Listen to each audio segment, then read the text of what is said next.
having more of a range in our emotions and our creativity and our perspective, what we can envision for our life, what we can dream into being. I get this sense this month of us expanding our range through allowing these pieces to come home that want to come home.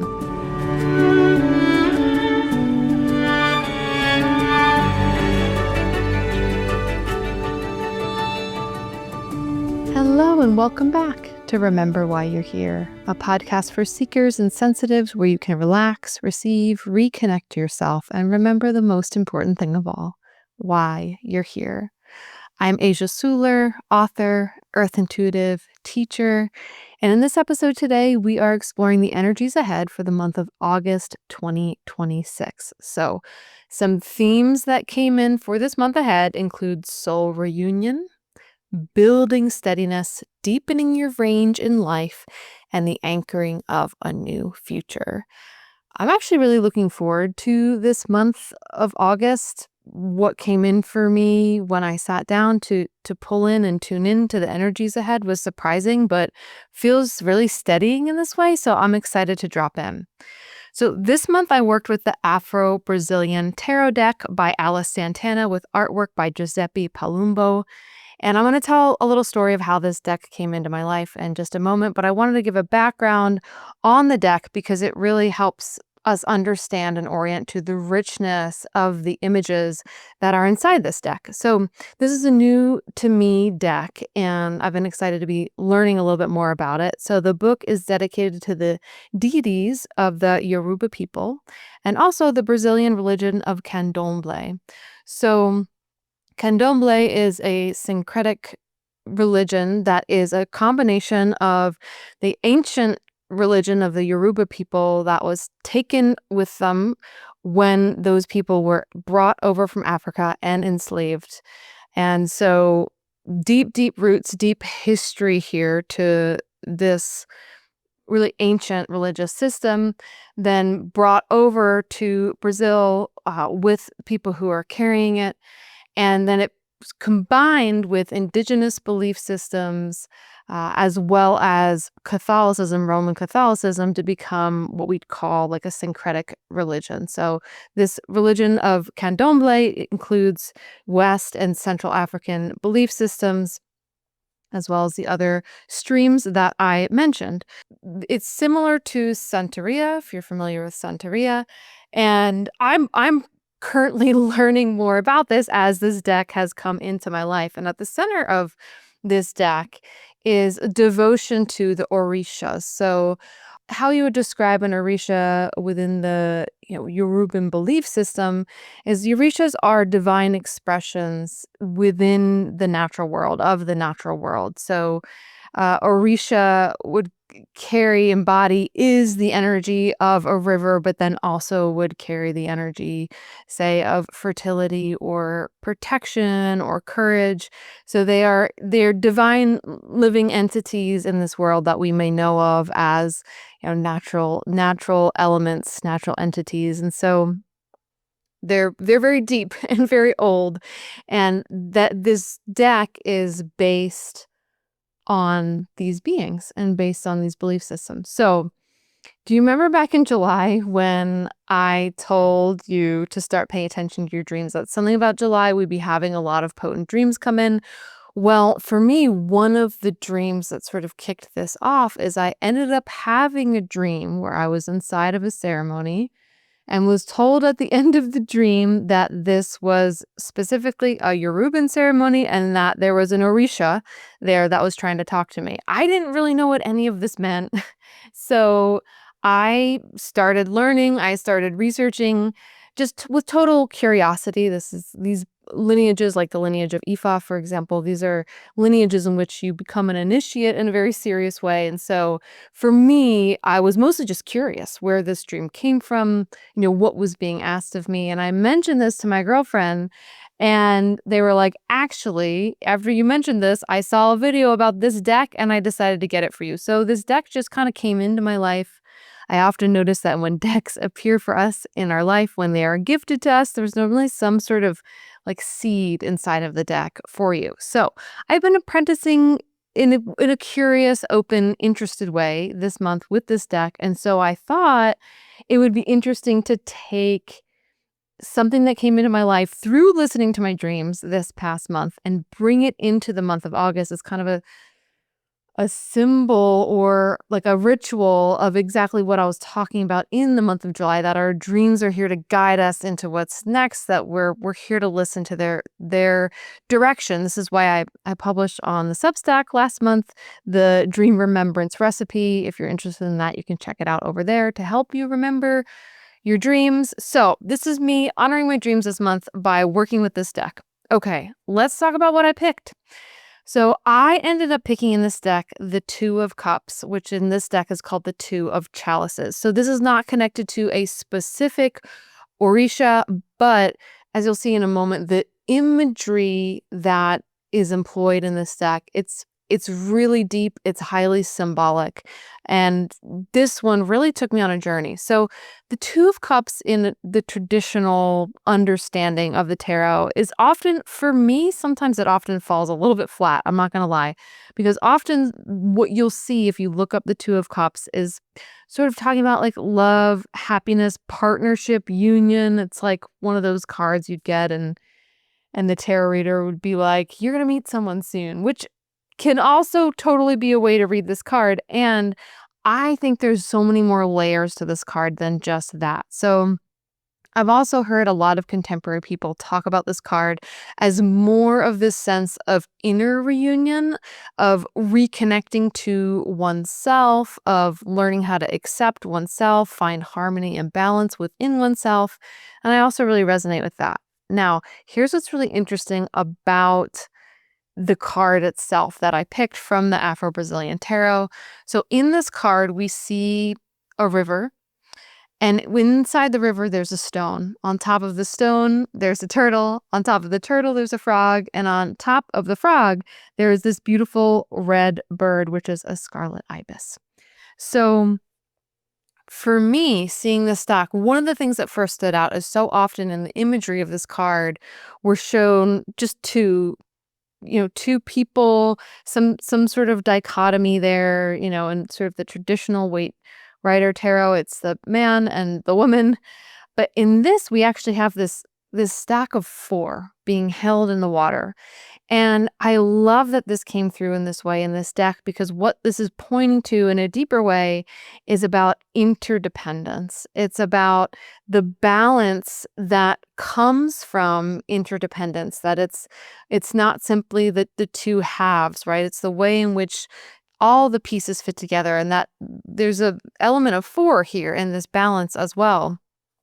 And if we look at the symbology of these different animals, we're also seeing this balance between heaven and earth. And I love this idea that the ultimate reunion is actually between ourselves and our bodies and our wider spirits, our wider souls, between the parts of us that are here on earth and the parts of us that are in heaven, this marriage of the spiritual and the physical world.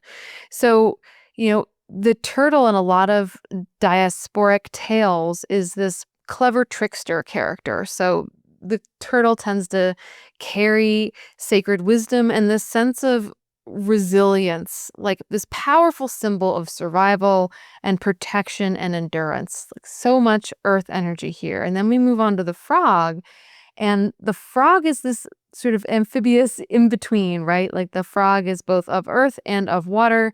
And so oftentimes, frogs can be linked to the energies of water, this ability to clear and release. And so we also see starting to move through like the layers here, right, of the balance. We have the water, we have the stone, we have the turtle, we have the frog, and then we have this beautiful scarlet ibis on top. And in my research, I found that the Tupi people of the Amazon, which are part of this syncretic religion of Candomblé, because those indigenous belief systems are highly present in Brazil and have really become a part of this tradition. And so they saw the scarlet ibis, as I found, as a sacred being sent by the celestial gods from higher realms. So I love looking at this card. It feels like looking at this card from a collectivist culture perspective. And I just absolutely love that and the way it's shifting how we are feeling about the Two of Cups and what the Two of Cups means for us. So, with that, let's get into my reading, aided by this card, guided by this card, for this month ahead. And I think it's really going to deepen our understanding of why this card is showing up. And just to say, this card is traditionally like a good luck card. It's a card that comes up of like, we're talking about like union, balance, like harmony, greater potential coming out from reunion. So the word for me for this month ahead is soul reunion. Reconnecting with yourself, reconnecting with your parts. I loved when this came in. Soul reunion. So, what I see for this month ahead is that we have this possibility to reintegrate our own wholeness, to call back to ourselves these parts of ourselves and reunite with them. I really heard this message that this will be a month of spontaneous soul retrievals. So, spontaneous moments where you are bringing back pieces of yourself that might have gotten lost along the way. So, let me talk about what I mean when I say soul retrieval. So, this is a term that's often used in cross cultural shamanism. Soul retrieval is when we reconnect to parts of our energy, parts of our essence, parts of our soul that have somehow gotten disconnected from our bodies, from our physical forms in this lifetime. This sounds extreme, but it's super common. And in some ways, it can be very subtle. So, anytime a part of us felt like it had to leave in order to keep itself safe. So, I often say it's like that little child hiding in the coat closet when their parents were fighting. That is a part that kind of took itself away and hid itself for its own safety. So when I say, sometimes people talk about like lost souls, to me, it feels less like a part of us being lost and more like a part of ourselves somehow just needed to walk away to stay in a safe place, to stay in a place where it could keep itself intact. So I feel that this month is one where we're going to be having these spontaneous soul retrievals. We're retrieving these parts of ourselves from where they are and reintegrating them back into the whole. And it felt a little bit like last month, those adjustments we made, like whatever was the series of adjustments that you made, the requests you made to get your needs met, the adjustments you made with how you're living your life, what supplements you're taking, how you're working, whatever those adjustments were, that it made it so that now you can actually call back in these pieces of your power. Because here's the deal, our soul is our energy, it's our wholeness. And so, as parts of our energy has gone elsewhere to keep itself intact, we lose energy. And so when we call that energy back, we're actually bringing back power, potential, and perspective to us. And we see this when we look from a Western psychology lens at it from this perspective of internal family systems, IFS, or parts work. And so this idea that within our psyche, we have a collection of parts. This is entirely normal and natural. We have this overarching self that is looking over at ourselves, seeing all the parts in total. You would call this maybe our oversoul, the part of us that sees the whole picture. Because again, no part of ourself is ever lost or gone forever. It's just that it gets a bit disconnected from our physical form, from our current state of consciousness. And so in parts work, we often do this process of speaking to these parts, negotiating with these parts, talking to these parts, and bringing them back. So in shamanic practice, what this often looks like is undertaking a journey where you are moving through a landscape in the unseen world and the imaginal world, and you are retrieving and bringing back that part of yourself. You're meeting that part of yourself where they're at, where they feel safe, where they need to be, or where they needed to be in the past. And then you're speaking with them. You're asking them, what do you need to come back? What do you need in order to feel safe enough to be here with me? And what's cool, what I got about this month that's really cool is that these parts want to come back, and it's not going to take that much negotiation. It's really just asking for our awareness around this. And this sounds, I don't know, maybe it sounds like highfalutin or fancy, but it's not. We're actually doing soul retrieval work all the time. Anytime put on that song from your teenage years that just like, oh, makes you want to like rage again, and it like brings back that fire and that energy of your teenage self, that's a little soul retrieval. Maybe you had, someone gift you a photo of yourself from a time when you were little. Maybe you're 5 years old and you don't have many photos of yourself from that age. Someone gave you this photograph and it felt like a piece of you just came back. This is happening all the time. It's happening without our conscious awareness, but what's neat about this month is that we actually have the ability to do this consciously and call these pieces of our power back online because they want to help us to really envision this new future ahead. And so as you retrieve these parts of yourself, more and more and more of you come online, and that's really the goal in this lifetime, is to come into wholeness, to reintegrate parts of yourself that, split off or need to leave or can't be present in that moment.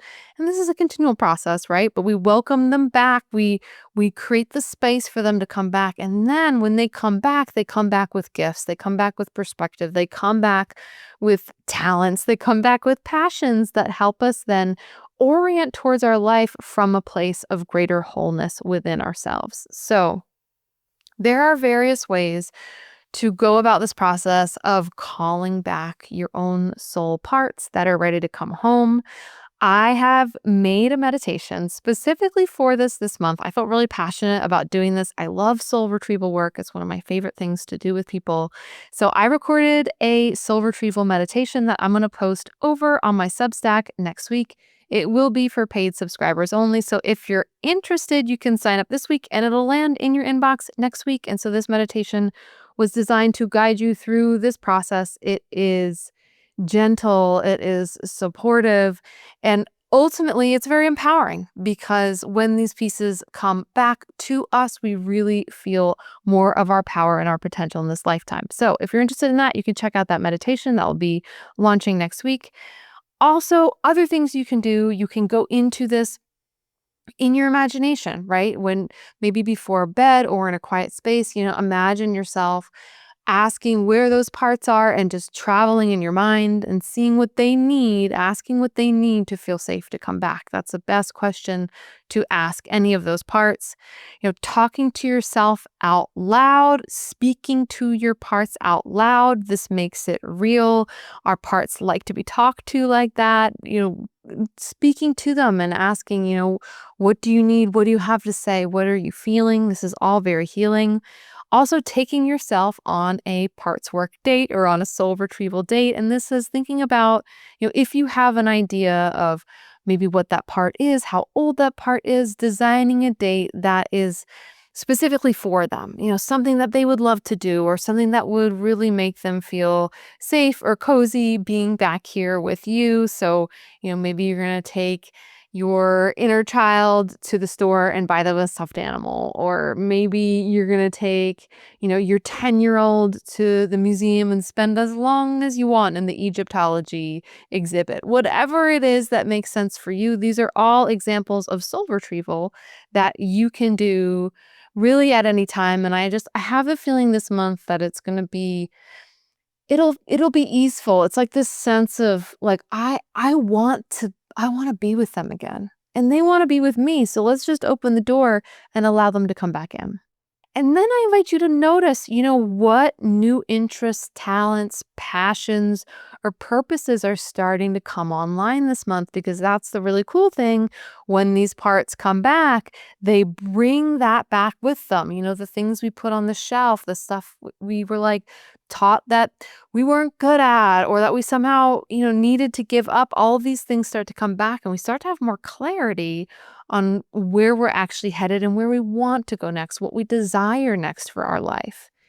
Anytime I tuned in for this month, literally, and I sat down many times for this, they just kept saying soul retrieval, soul reunion. And so I just really think this is at the heart of our theme for this month. But this month there's something about this month about finding missing parts. It's like any part that you were missing to accomplish what you are ready to do next in this year of the fire horse, you are finding those parts this month. And spoiler alert, like the real missing piece is you, right? The real missing piece is your connection with yourself, your self-belief. And so, when we do this kind of soul retrieval work, what we are creating is like more steadiness. If you think about this literally, when parts of ourselves are compartmentalized or they're in other places, we end up feeling like we are in several different places at once. But it's a point of power to bring all of yourself here right now. And when you do that, you form kind of this chain, this bridge between heaven and earth, which brings us right back to our beautiful card, the Two of Chalices. It's like this connection, right, between your physical self and your spiritual self. You get completely realigned in that way. And that's a real place of power in life. And one of the things that my guide said to me in this is, in talking about this, because this is all they wanted to talk about, but they said, we need all of you here. Like we need your wholeness. We need you. We need all of you here. And so this is really an act of service for the collective to gently call these parts of you back home, these parts that are ready to come back home. And so there is this sense in this month, I think about two being this energy of like, even as we individuate, we are creating stability. There's a stability in two, right? And so there's a sense of building energy this month, creating solidity for yourself, and solidity through this reunion with yourself. This is very practical work. It sounds very spiritual in some ways, but it's actually incredibly practical to do this kind of work. And one thing that came up from my guides was they were saying, even if you have moments where you feel stuck, to know that you're building something this month through retrieving those parts of yourself. And in one of my last sessions, I said, okay, anything else? And they started talking about the sticks. And I was like, what sticks? What are you talking about? Like sticks outside? And then I realized that they were referring to this sort of colloquial term of the sticks, like the places like all the way on the edge, right? The edge of town, the edge of the county, whatever it is. And I realized, talking about the sticks, that it's like sometimes we need to go out into the sticks in order to bring back these pieces, right? So if a part of you is feeling like stuck or maybe a little adrift or like, where even am I right now? Where you are is you're doing this soul retrieval work. And so just bring your focus and your attention back to that's what you're doing. There's a part of you that's out there that's saying, hey, I'm ready to come back. Please come get me. Like, I'm ready to come home. Please come get me. And so you're finding your way to retrieve them there. So just, notice if you are in a place this month where you feel a little bit stuck or you feel a little bit stagnant. Just, notice what are the stories you're telling yourself about this space? What is it that feels stuck about this? And what part of you is holding that belief? Because it's only a part of you, and that part of you is probably playing some sort of protective role and wants to be brought back into the fold. So I still feel like, so last month I talked about how we're doing these micro adjustments so that we can just fly down the runway of this year. And this August month, it's part of the runway of this year. It's like, I almost can feel like it's like when that plane finally makes those adjustments and gets onto the runway. And then like before it starts like really moving, you feel the engines like revving. That's kind of what this month feels like. It's like this like rumble, this rumble energy, and it's building, right? It's like this building energy.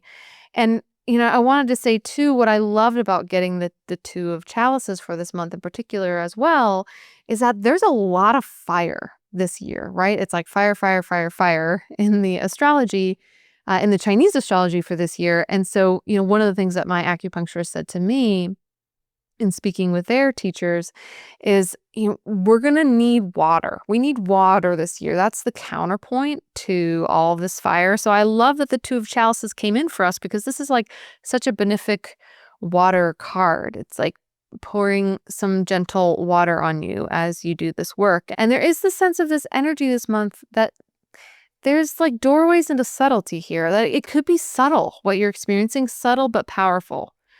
So when my experience with soul retrievals is that when these pieces come online, it doesn't feel like, oh my God, my whole life is different overnight. It feels like, whoa, I feel more myself. And it's a subtle reorientation, but it's powerful, right? It's like suddenly I have access to more. And, this is why I talk about this process and why I mentioned it's part of the themes of deepening your range in life. This is really the goal in many ways of healing from trauma, healing from fragmentation, is coming back into our wholeness, and through that wholeness, having more of a range. Having more of a range in our emotions and our creativity and our perspective, in our capacity, what we can handle, what we can envision for our life, what we can dream into being. I get this sense this month of us expanding our range through bringing these pieces back, through allowing these pieces to come home that want to come home. You can handle a greater range than you realize. And it's the sense like on the other side of this month, that range is going to expand. And I know I talked back in, I think it was April, about intensity energy and how that intensity energy is helping us like attune to and know how to be with intensity in a way where it doesn't make us feel drowned, but it can give us like energy for the moment. So it feels a little bit like what we're doing right now is we're pairing some of what we've learned in April and what we carried through into these summer months, summer where I am at least. And now it's like we're gonna gain access to more range, which is wonderful, right? Like it's wonderful to have range. It's wonderful to have space. Like you have so much more range than you realize. And so there's something this month about deepening your range in life, which opens up possibility for you. And ultimately, at the end of this month of soul reunion, so special. I'm excited this is happening for us. There's this sense of calling in a new future. Where we are at from our current consciousness, we can only envision or see so much of the future. But the more we bring in these parts of ourselves, the more we reintegrate into our own wholeness and gain access to this wider spiritual vision, we're able then to expand our consciousness in a way where we can see more of our future. We can envision more of our future. And I don't know about you, but I've had this theme this summer of like really still feeling that fire and that drive and the need to make change. And I made so many adjustments in July, but it was almost the sense of like the future itself was kind of like nebulous. Like I'm not totally sure. And oftentimes I'm someone who has like a 5-year plan, and it was a bit like, I just know I need to make these changes. I just know that these are the projects I want to focus on right now, or the changes I want to focus on.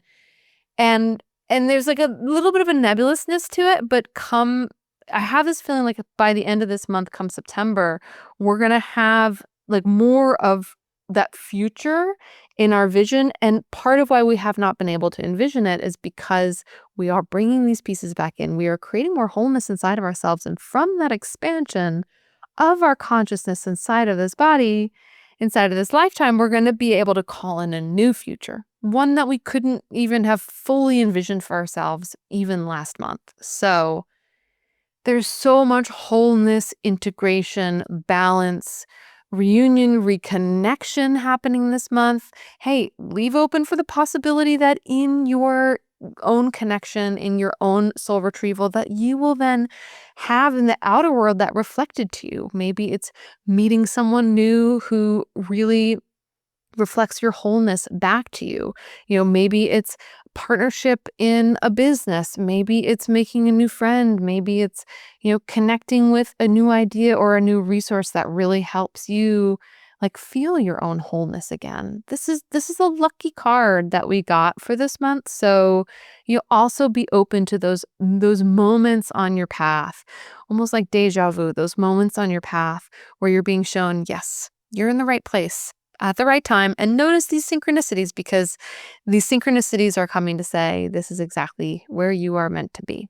So I'm just really honoring you and all the parts of who you are, all the brilliance of all your parts, everything that they have done to safeguard their energy, to protect your own soul, and their wisdom in knowing that it's time. It's time to come back and reintegrate. And soul reunion what more could we want out of life, right? So I am excited for this month ahead. Again, if you would like access to the soul retrieval meditation that I made, head on over to the Substack, become a paid subscriber, and I will send that to you next week. I have this secret goal. Well, I guess it's not secret anymore because I'm saying it right now, but I have a goal to be able to get to the point on my Substack where my Substack is supporting the cost of the production of this podcast. I'm about maybe 60% of the way there right now for the monthly cost of producing this podcast. So it really is so impactful and meaningful to me. For those of you who have signed up to be a paid subscriber so far, thank you, thank you, thank you. It is really helping me and supporting me and continuing to create the podcast in this way. And I'm truly just so grateful for all the ways in which we have continued to connect here. It's been really special. The community that has formed around this podcast and the people that I've connected with through this podcast, it feels like connecting to a soul group like this allows even more of the soul retrieval, the kind of soul retrieval I'm talking about, to just happen spontaneously. And that then we end up with this gift that is the gift of being our full self in this world. And is there anything else more beautiful than that? I don't think so. So thank you so much for being here, for being a part of this collective. I'm super curious to hear how this month lands for you. There are really beautiful conversations happening over on the Remember Why You Are Here Substack. So if you have a reflection about this month, about last month, what flowed for you, I'd be so curious to hear about it there. And if you are loving this podcast, it would be like sprinkling fairy dust over my wings if you left a review or you simply hit that like button or gave it a heart or whatever it looks like on the platform in which you're listening. It really supports the podcast so much, and it just brings so much warmth to my heart. So thank you, thank you, thank you. I'm sending you so much love for this month ahead, for the month of August 2026. May it help you come home to yourself. May it bring in the kind of steadiness, perspective, and passion you've been craving. And may it help you remember that most important thing of all, why you're here.